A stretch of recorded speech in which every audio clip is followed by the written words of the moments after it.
Ito ay ang emotion ng sadness or simply sad or sa Tagalog malungkot. Okay, paano ba maging malungkot? Paano ba umiyak pag malungkot ka? Diba? Karamihan nahihirapan umiyak, pero may mga technique tayo dyan. Kami, usually sa theater, ang ginagawa namin dito, minsan nagpapagawa pa kami ng mga exercises na talagang para makahugot siya ng emosyon na maging sad.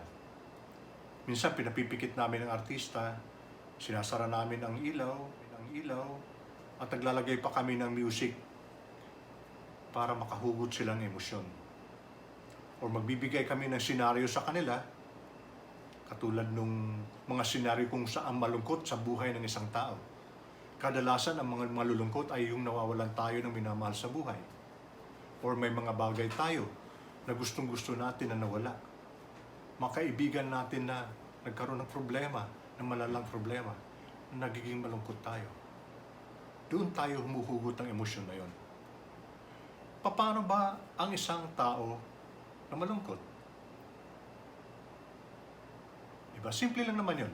Kung malungkot ka, i-focus mo yung mata mo doon sa camera. Tingin mo ng diretsyo na hindi ka kukurap. Kasi ang malungkot, pero mas maganda talaga ang sa kanilang emosyon. That's why sinasabi natin na acting is not acting at all. Because you are just displaying the real emotion that is inside you. Karamihan ng mga artista na batikan na, kaya nilang humugot ng emosyon. Ang emosyon na yan ay talagang manggagaling sa kaloob-looban nila para may labas yan. Pero may technique din dyan na ituturo ko sa inyo. Ang technique para lumuha, kasi sasabihin ng direktor, gusto ko pagkukunan kita, nakikita ko na ng gigilid yung luha sa mata mo. At maya-maya gusto kong pumatak yung luha sa mata mo. So ang technique natin, very simple lang. Huwag kang kukurap. Ang tawag dyan sa English, don't blink technique. So nakatingin ka lang, ng matagal, nakafocus ka lang doon sa mata ng kausap mo. Pag malapit na ang luha mo lumabas, sasabihin mo ngayon sa director, Direct, I'm ready. So sasabihin ngayon, prior hand na mag-ready ka, sasabihin ng director sa'yo, i-prepare mong sarili mo, di ba? As we discussed yung last lesson natin, yung preparation, sabihin ng director sa actor, okay, actor's cue yan, prepare yourself. So prepare ngayon ng artista, titingin siya ng walang kurapan. No blink technique.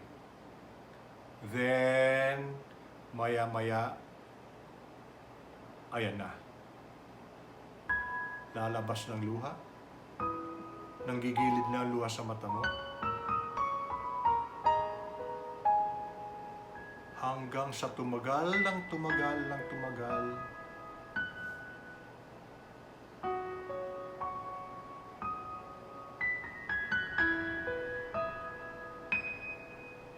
ay unti-unti ka nang naluluha. Sasamahan mo ngayon ng hugot ng emosyon,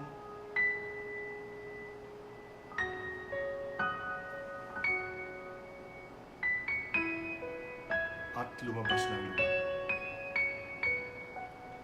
Yan ang tawag nilang no blink technique. Pero mas mahalaga pa rin ang humuhugot ka ng real emotion, which is internalizing the emotions that you have experienced in your past. Ano bang masakit para sa'yo?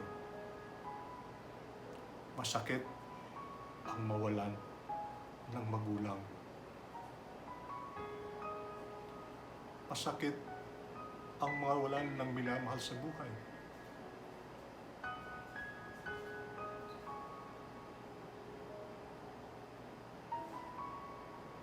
Real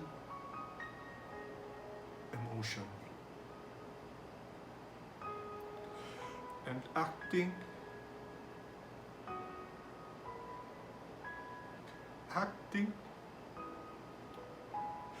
is not acting. It's not acting at all.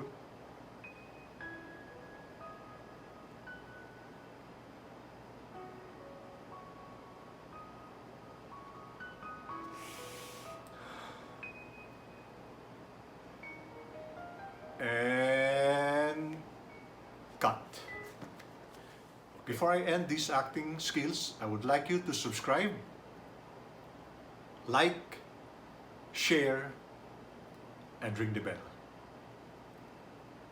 Basic acting in the emotion called sadness or malungkot. Bye-bye.